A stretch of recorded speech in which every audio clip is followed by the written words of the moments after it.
السلام علیکم او بیا هم ښه راغلاست. نن زه انشاءالله د جمعې لمانځه په اړه باندې زه تاسو ته معلومات درکول غواړم.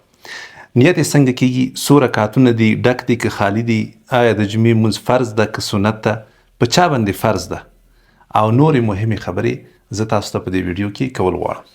ډېر خلک دې پیغامونه رالیکي، هغوی غواړي چې د جمعې د لمانځه طریقه مکمله زده کړي. نو انشاءالله زه به تاسو ته ډېر معلومات په دې ویډیو کې درکړم. اول له هر څه نه مخکې د لمانځه نیت دا خو ډېره اسانه او ساده خبره ده. کله چې ستاسو په زړه کې دا راشي چې زه اوس د جمعې لمونځ کوم، 2 رکعته دي او فرض دي، امام پسې درې، بس همدغه ته نیت وایي.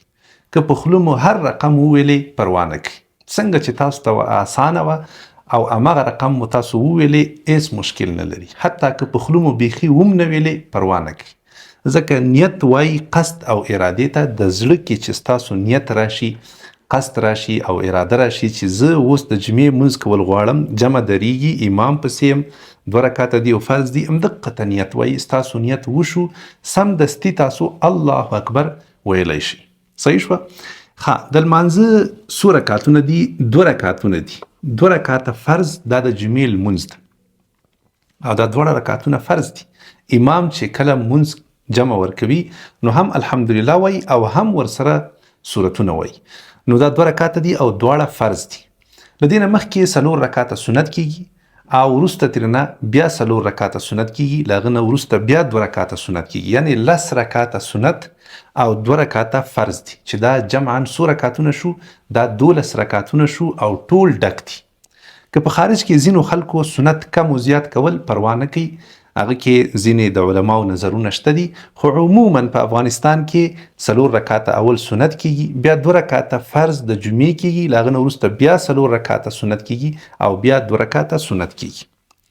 او دا ټول لکه څنګه مې چې مخکې ویلې ډک دي، په دې کې هیڅ خالي رکعتونه نشته. درېیمه خبره، آیا د جمعې لمونځ دا فرض ده او که نه سنت ده؟ ګورئ، په یاد ولرئ د جمعې لمونځ دا فرض ده. په 28مه سپاره کې الله جل جلاله موږ تاسو ته امر کړی ده چې کله د لمانځه لپاره اذان وشو، د جمعې لمانځه لپاره، نو تاسو زر تر زره د جمعې لمانځه ته لاړ شئ. دا په دې دلیل ده چې د جمعې لمونځ په فرض ده چې باید حتما یې وکړو. صحیح شوه؟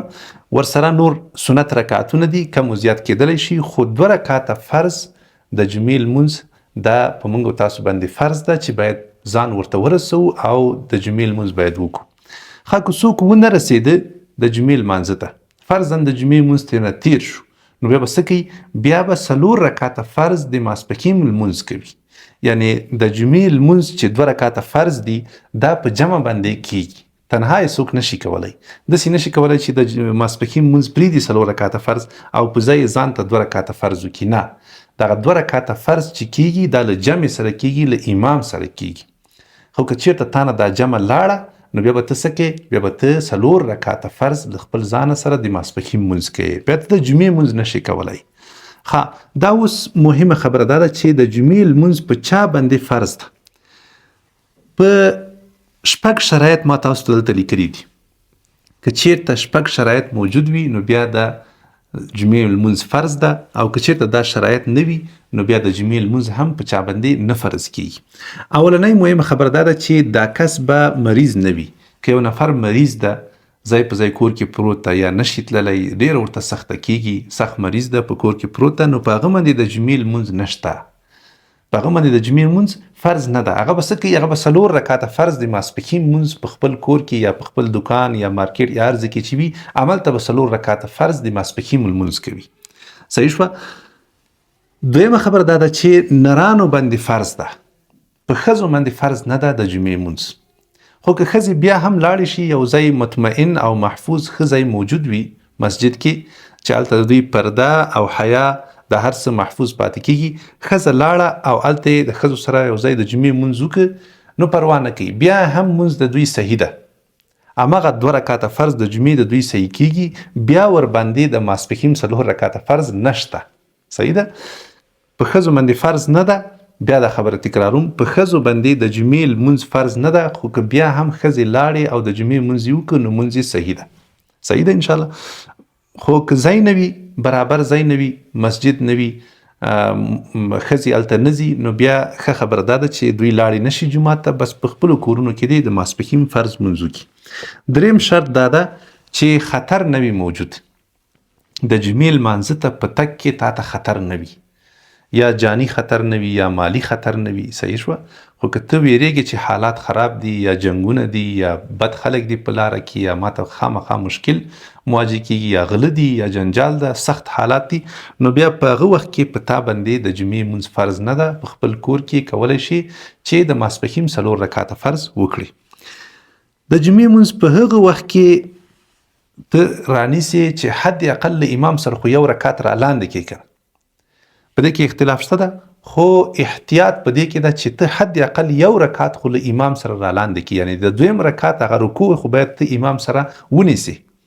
که چېرته تا نه امام سره هغه د 2 رکعت رکوع هم لاړه تیره شوه، ته داسې وخت کې ورسېده چې امام بیرته له رکوع نه راودرېده یا په سجده کې د 2 رکعت یا په قاعده کې ده، نو دلته خو تا نه د جمعې لمونځ هغه 2 رکعت هغه درنه تیر شو. نو بیا بهتره خبره دا ده احتیاط په دې کې ده چې ته بیا له دې نه وروسته د ماسپښین 4 رکعته فرض وکړه، صحیح شوه. دا لمونځ د جمعې له تا نه لاړه. بله مهمه خبره دا ده چې په د جمعې لمانځه کې خطبه ویل فرض دي.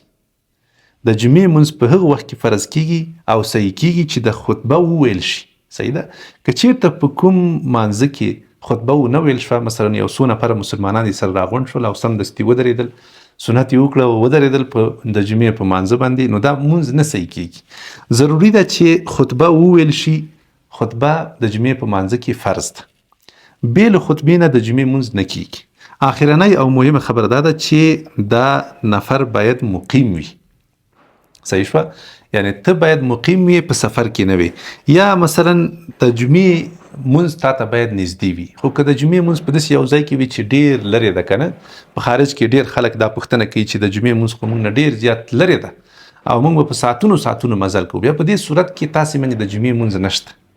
د جمعې لمونځ چې نږدې وي ته ورتللی شي او مقیم وي، بس بیا په تا باندې فرض ده، ته باید لاړ شي او د جمعې لمونځ وکړي. خو که جمعې لمونځ په ساعتونو تا نه لرې ده، نو بیا بهتره خبره ده چې ته بس همدغلته د ماسپښین فرض لمونځ وکړه.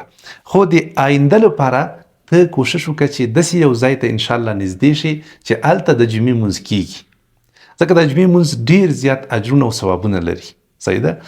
بهتره خبره دا ده چې اوږدمهاله پلان باید ته داسې جوړ کړې چې ته باید د جمعې لمونځ له تا نه دائم پاتې نشي. لکه د هفته کې مهمترین لمونځ ده چې موږ تاسو یې کوو، نو باید موږ تاسو کوشش وکړو چې د جمعې لمانځه ته رسیدګي وکړو که امکان لري. خو که ډېر زیات لرې وي، آینده لپاره کوشش وکړه چې دا وظیفه، کاروبار او د خپله کورنۍ دی داسې یو ځای ته انتقال کړي چې هلته تا ته د جمعې لمونځ اسانه وي او ته ورته رسیدګي وکړې، ځکه هلته مسلمانان راغونډېږي، په دې کې ډېر لوی خیر وي. مسلمانانو کمیونټي ده، مسلمانانو اجتماع ده، هلته راغونډېږي، ښځې هم شته دي، ماشومان دي، له هر قومونو څخه خلک دي، له هر هیواد نه په خارج کې خصوصا. نو ته کوشش وکړه چې هلته ځان ورسې، دا ته په یو اجتماع کې پاتې کیږي، نو په دې کې ډېر لوی خیر پروت ده. کوشش وکړئ انشاءالله چې ځانونه داسې ځای ته برابر کړي چې هلته د مسلمانانو اجتماع وي، ټولنه وي، په دې سره ستاسو عزت، آبرو، خوشحالي، هر لحاظه انشاءالله ستاسو په خیر ده. که یو نفر مسافر وي، روان وي په لاره باندې، یا مثلا یو ځای ته موقتا تللی وي که نه د یو څو ورځو لپاره، نو دی هلته مسافر ده، نو فرض ور باندې نه ده د جمعې لمونځ، خو که بیا هم وکړه نو مونځ یې صحیح کیږي.